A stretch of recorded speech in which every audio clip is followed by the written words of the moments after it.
Hi, my name's Jonathan Hicks. I'm back at the Dice Cup, and this evening I'm joined by Peter, Matt, hey Bob, and we've just finished playing Outlive, which is a sort of post-apocalyptic survival game, except it's a Euro, really.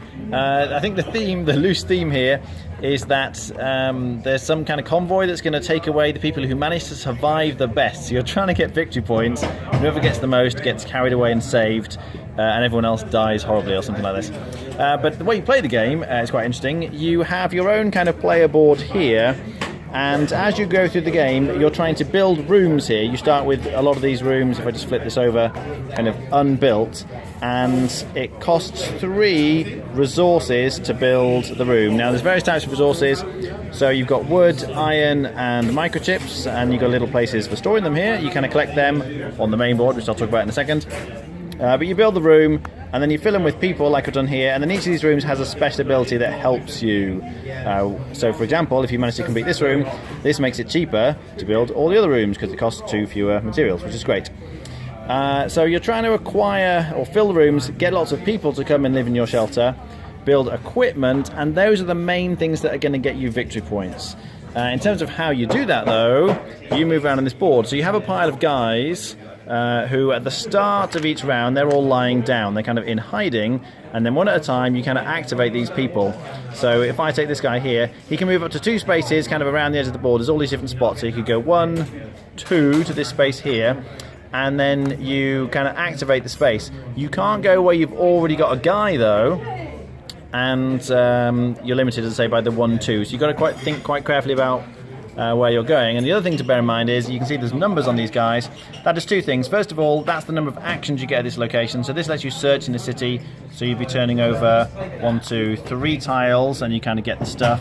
So you find some iron and some microchips and some bullets. But this number is also important for the other numbers that are here. Now, if yours is a low number when you arrive, it doesn't really matter. But if someone else with a high number arrives, they kind of intimidate the other lower number people here. So in this case, because the difference is 2, I would have to give orange 2 of my precious resources here, so I don't want to do that. So you've got to think carefully. You've got 2 3s, a 4 and a 5. You're thinking about, oh, where do I want to move them, which guy do I want to activate first? Because if you haven't activated them, if they're lying down, they can't be intimidated because they're still in hiding. So that was quite interesting.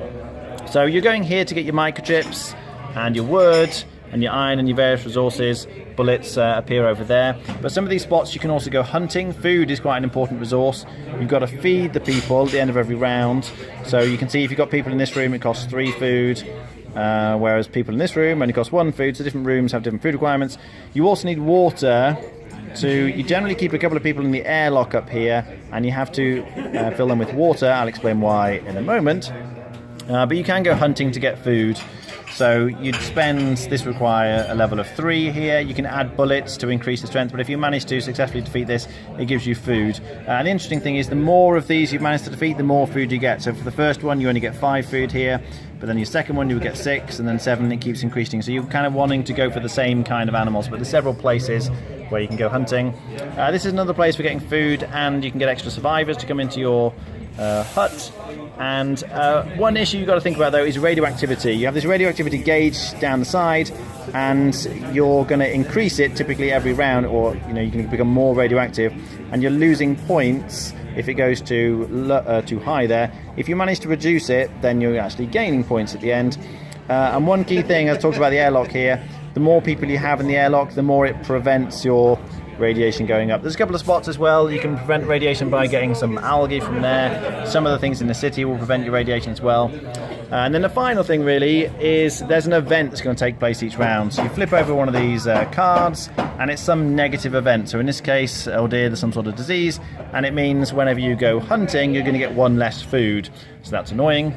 At the end of each round, though, after everyone's taken all their actions, you get a chance to try and deal with this event. In this case, if somebody spends 3 bullets, a water and some meat, then they can remove this, and this will score them 4 victory points at the end of the game.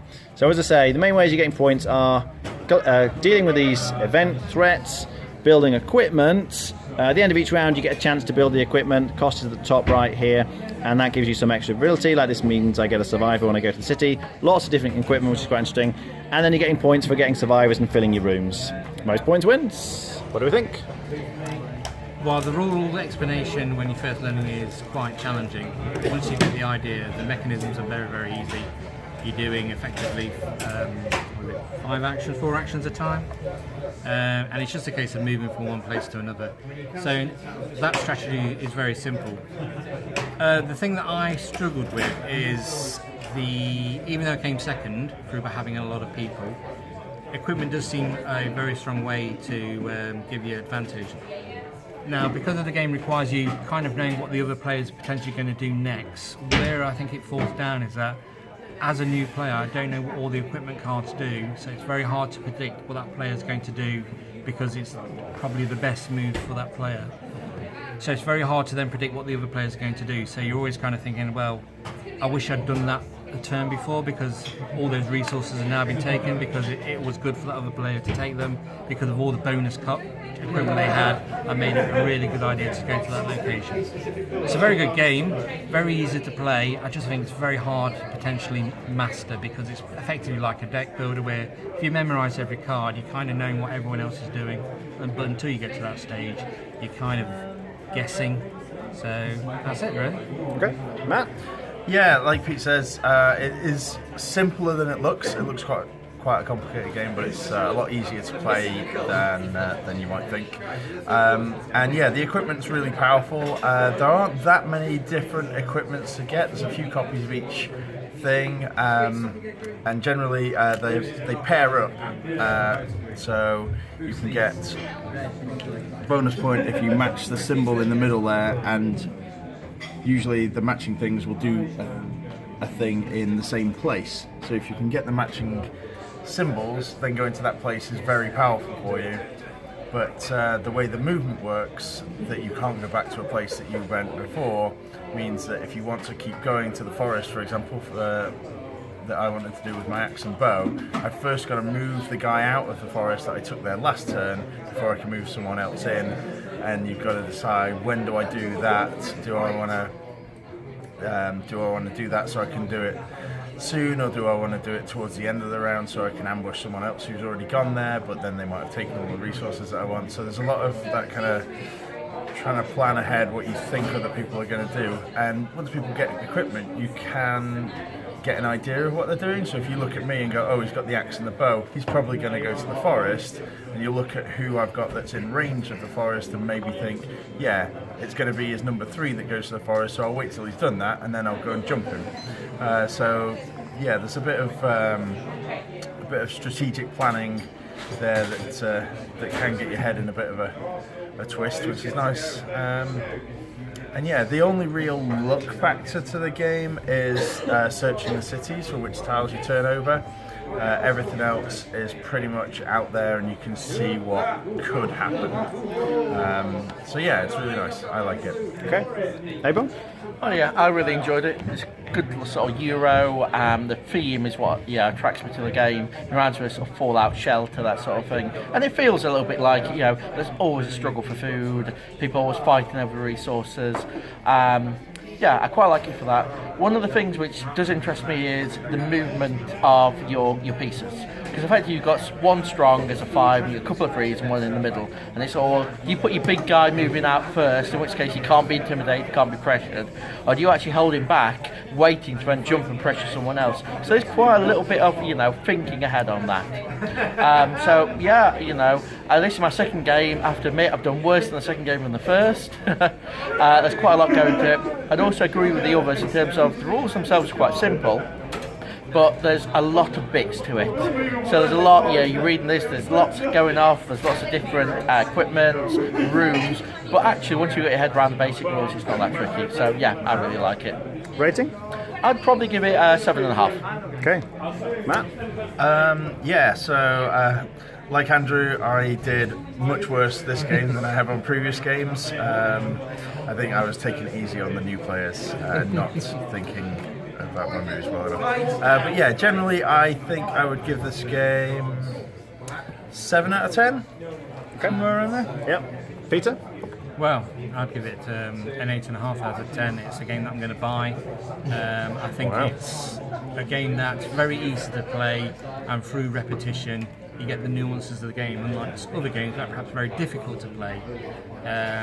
So it's very hard to get people in it. But the sort of people I play games with, it's very easy to get them into it. So I think they'll thoroughly enjoy it because it's, as I said, you're just moving a piece around really.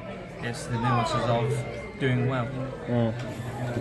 Yeah, I think they've summarised it very well. The thing I really liked about it is the whole moving thing. As Abon was saying, really, it's very tricky, particularly that first move, because there's lots of places you can't go where all your guys are originally. And you're like, okay, I really want to get water for the radioactivity thing, but my guy's there, so I'm going to have to move him somewhere else. So I'll move him to, oh no, but my guy's in that spot as well. So it's like, okay, I have to move this guy first, then I can move that guy, and then I can go and get the water. But of course, other people are moving the guys as well. It's like, oh, someone's probably going to take the water before me. So it's tense, lots to think about. I like the theme. I like the kind of building your own shelter, trying to build the different kinds of rooms. You get a nice variation in the kind of rooms you start with. We don't all start with the same type of rooms. You get a certain amount of choice about which rooms you're going to go with for that game. I really like that. Yeah, lots to like about this one, really. I think I'd be on a 7.5 out of 10. Really enjoyed it. Thanks very much for watching. That was Outlive.